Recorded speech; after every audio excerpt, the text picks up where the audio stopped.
Something strange is happening to a fast food that is an American icon. I'm talking about French fries. When asked, do you want fries with that? More and more of you are saying no. Restaurants are seeing a steady decline in sales, and it's been happening for years. But why are fries losing their luster? John Berman says that he knows why. Well, I don't know about the rest of America, but that made me pretty hungry. And let's face it, what could be better than fries dipped in ranch dressing, right? I love that. Now, Philip Tracy may be what the Queen wears, but in Kentucky, hat designer Frank Olive is king.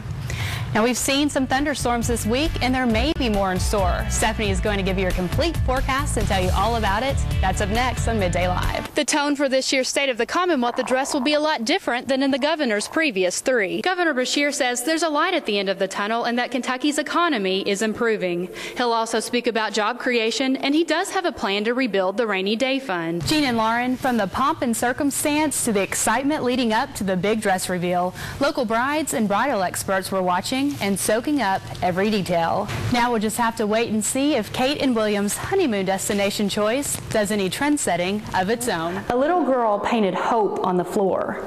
That is what the families say that this St. Jude dream home gives them. Just to be honest with you, I don't think this would work without the hand of God on us.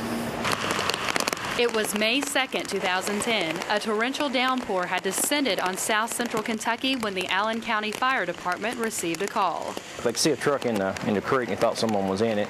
This was no ordinary rescue call. 72-year-old Calvin Scott was stuck in what was quickly becoming a life-threatening situation.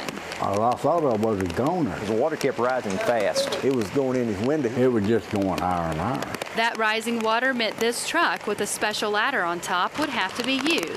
But Jeff Young would have to go out on that ladder over 100 feet and battle a dangerous current. My first thought was, we've got to get to him.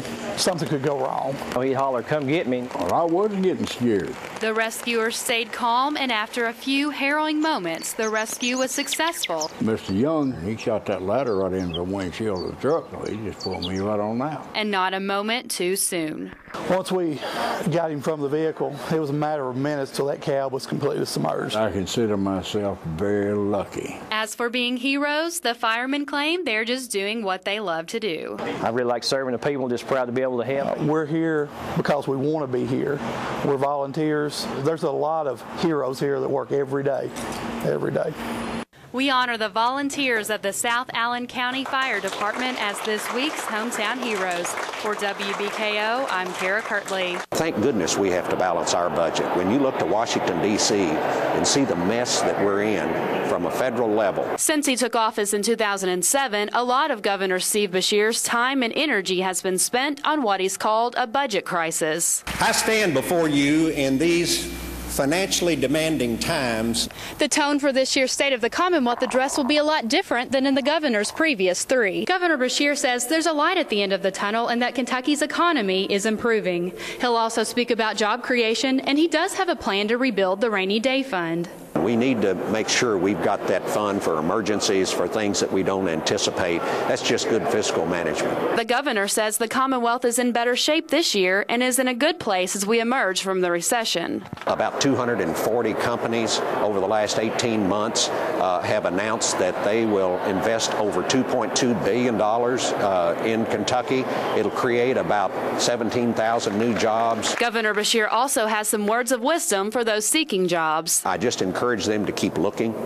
I encourage them to go back if they need to and retrain and get better skills, get more skills, because the jobs that will be coming won't probably be the same type of jobs necessarily that we've had in the past. The governor also wants to see certain legislation pass in this session of Kentucky's General Assembly. One of the most important things that we need to do is to raise our dropout age from 16 years of age to 18 years of age. Overall, the governor paints a more positive picture in Kentucky for 2011. Kentucky's poised now to really take off as we come out of this recession and grab a hold of the opportunities a lot faster than most other states. Reporting from Kentucky's capital, Kara Kirtley, WBKO. Maddie was a little princess. We always just thought she'd probably go on to be a teacher. She just had that spirit about her. Madeline Grace Morgan was only 6 years old when she got sick. What was first diagnosed as asthma ended up being something much more serious. Within 7 days, her lungs went to complete scarring. Maddie had a rare disease, so rare that her doctor didn't recognize the symptoms. I'd never heard of PVOD before Maddie. PVOD is a pulmonary veno-occlusive disease. Her doctor was a specialist 22 years at Kosare, and he had never seen PVOD. It's rare. It affects a few people a year, and it's always fatal. Unfortunately, their daughter was no exception. On November 23, 2005, Maddie passed away. It's unimaginable. It really is. Heartbroken, Tony and Donna knew this was a turning point in their lives. And it's what you do afterwards. You can try to take something that's negative and try to turn it into a positive. So they started Butterflies for Maddie. Each year they host a 5K race and other fundraisers, such as selling paper butterflies. Keeping this going for me is like Maddie's still here. And keeping this going is helping others as well. Over the past 5 years, the Morgans have raised over $50,000 for PVOD research and scholarships for local students.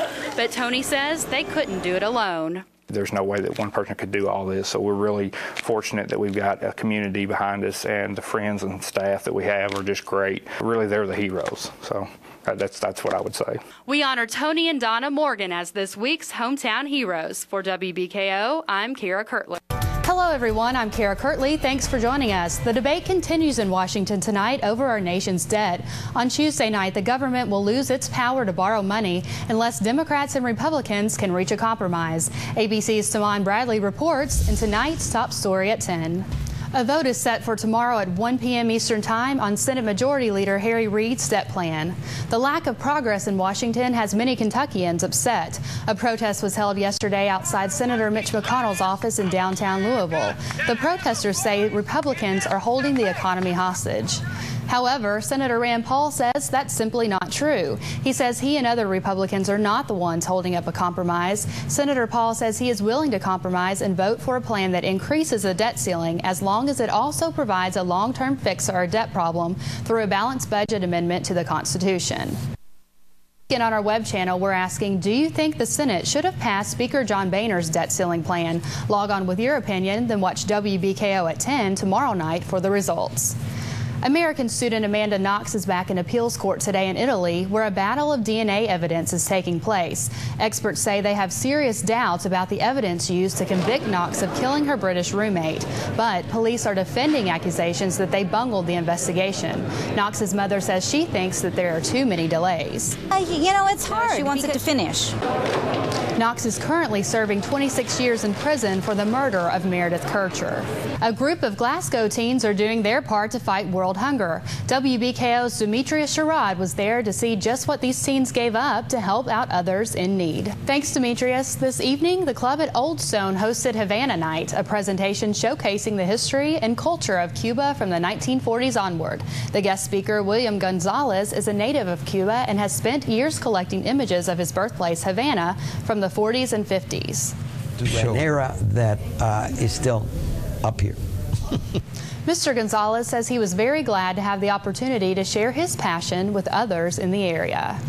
The early morning rain didn't stop runners at Bowling Green High School. The Bowling Green Purple Striders held their annual 5K run and walk today. Proceeds from the run go to the team and the school's booster club. Event coordinator Ami Games says the run is also great for the community as well. She says it's a good way for folks to come together and meet new people. In Bowling Green, it's very easy to run. Those who ran in the 5K were entered to win door prizes and given free coffee from Starbucks.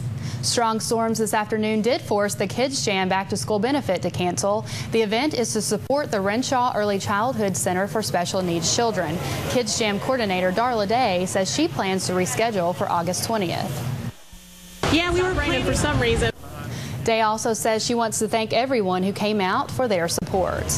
Some backcountry trails at Mammoth Cave National Park are in need of improvements due to heavy rain and a large number of visitors. The park has committed $130,000 to repair those trails. The work to improve the trails is scheduled from August to November and will temporarily close some paths. Park officials say that more than 12,000 people visited the trails last year. It has been several years since the park has made improvements to the trails due to lack of funding. Coming up next, we'll show you why a glass of lemonade sold for $10,000 and a substance that we love to eat and drink is linked to heart disease. We'll have that story and more when we return.